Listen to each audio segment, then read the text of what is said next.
Hello everyone, this is Jack. Well, in this video, I'm going to share 5 pepper growing mistakes to avoid so you can grow lots of peppers like these. I have a row of peppers here. We have about 25 plants and they produce a lot of pepper, way more than we can eat. Now, the very first mistake you want to avoid when growing peppers is starting peppers too late. Sometimes people start their pepper plants in April and then they plant them outside in May. Well, peppers do take significantly longer to start producing vegetables as compared to other vegetable plants. Peppers can take 4 months to start producing peppers. So if you start your pepper plants in April or May, you won't get peppers all the way until August. So I start my pepper plants indoors in February and March. You must start your pepper plants at least 6 weeks before your last frost date. And once the pepper plants becomes 3 to 4 inches tall, and then I plant them outside when the danger of frost is over, right after the last frost.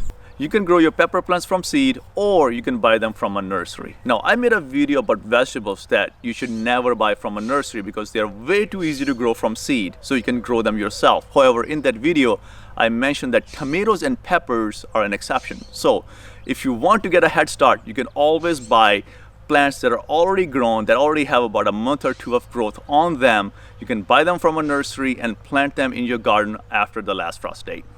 Another mistake people make is not taking advantage that peppers are actually perennials. So if you live in a zone where you get frost, which is zone 9 and below, you can dig up your pepper plants at the end of the season and bring them indoors or in a greenhouse and let them overwinter inside the greenhouse in a protected area. This way, when the danger of frost is over in spring, you can replant them outside and get a head start on growing peppers. Number 3, not using enough fertilizer such as manure and compost. Peppers love organic matter and they thrive on manure and compost. So if you actually add a lot of manure and compost in your pepper plants, aged manure of course, then the pepper plants will do wonders. I actually use about 1 gallon of compost and half a gallon of manure in about 4 square feet area per plant. So that's 2 by 2 area per plant. And that way, pepper plants have enough nutrition to grow all summer long. I have a video on how you can make your own hot compost. I'll leave a link in the description of this video. Now, this is not true for all plants. You cannot add a lot of fertilizers to every single plant, especially tomatoes. So if you over fertilize your tomatoes will produce a lot of foliage, but no tomatoes. I also have a video on mistakes to avoid while growing tomatoes. So check that out if you're interested. The link will be in the description. This plant is just loaded with chilies. Look at these chilies.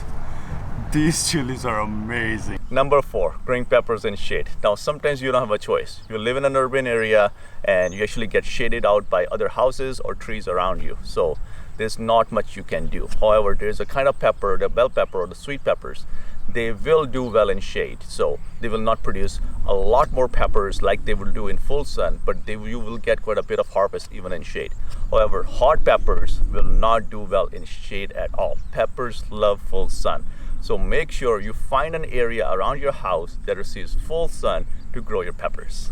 Also, make sure you have proper spacing between your pepper plants. The proper plant spacing between pepper plants should be 2 feet apart and row spacing 3 feet apart.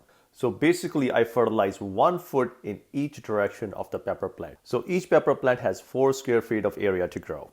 And 3 feet of row spacing is adequate for you to walk through the rows. Number 5, not watering enough. Peppers love water. You can water them every single day and keep your soil moist at all times. I have a separate video on how much and how often you should be watering your plants, so check that out if you're interested. However, if you provide a lot of water to peppers, peppers will do wonders and they will produce a lot more peppers. Bonus tip, don't let your peppers turn red on the plants in the middle of the season. Once the peppers start to turn red, they start to produce seed, and that's when the pepper plant thinks it has fulfilled the purpose of its life and it will not produce any more flowers and any more peppers because it's already producing seed. So don't let your peppers turn red and go to seed. So pick often. You can pick peppers at any growing stage. So if you keep picking often, you can trick your plants into producing a lot more fruit and a lot more peppers because the plant wants to produce seed for the next generation. And if you keep picking it, it'll keep producing more and more fruit in order to produce the seed. I really hope you enjoyed this video and I'll see you in another video.